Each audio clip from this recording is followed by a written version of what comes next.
মাথায় খাড়া 4টি শিং, হা করা বিশাল বড় মুখ, বৃহদাকৃতির নাক ও ভয়ার্ত 2টি চোখ। নেটিজেনদের অনেকেই এটিকে ক্ষমতাচ্যুত প্রধানমন্ত্রী শেখ হাসিনার প্রতিকৃতি হিসেবে ধারণা করছেন। গণমাধ্যমের এক অফিসিয়াল ফেসবুক পেজে এই প্রতিকৃতির ছবিটি আপলোড করা হলে শুরু হয় নেটিজেনদের নানান রকমের কমেন্ট ও হাহা রিয়েক্টের বন্যা। আব্দুল আল মামুন নামে এক ব্যক্তি ওই পোস্টে কমেন্ট করেছেন, আপা তার দেওয়া ওয়াদা রাখলেন, ফিরে আসলেন আরও ভয়ঙ্কর রূপে।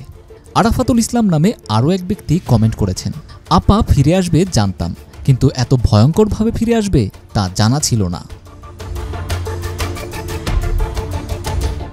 পয়লা বৈশাখের সকালে ঢাকা বিশ্ববিদ্যালয়ের চারুকলা অনুষদের সামনে থেকে বের হয় এই বর্ষবরণ আনন্দ শোভাযাত্রাটি।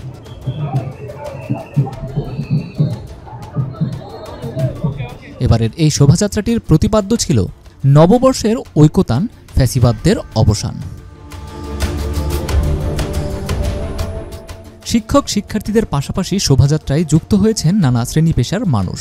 শাহবাগ মোড়, টিএসসি মোড়, শহীদ মিনার ও দোয়েল চত্বর হয়ে বাংলা একাডেমির সামনের রাস্তা দিয়ে পুনরায় চারুকলা অনুষদে গিয়ে শেষ হয় এই শোভাযাত্রাটি। গত শনিবার ভোরে চারুকলা অনুষদের ভেতরে শোভাযাত্রার জন্য তৈরি করা 2টি মোটিফে আগুন দেওয়ার ঘটনা ঘটে। এতে 20 ফুট উচ্চতার স্বৈরাচারের মুখাকৃতি নামে মোটিফটি সম্পূর্ণ পুড়ে যায়। তার পাশেই রাখা শান্তির পায়রা মোটিফের একটি ডানা ও লেজের খানিকটা পুড়ে যায়। স্বৈরাচারের মুখাকৃতি মোটিফটি বাঁশ ও বেত দিয়ে দাতাল মুখের এক নারীর মুখাবয়ব বানানো হয়। নূরে আল জুবায়েদ, বাংলাদেশের খবর।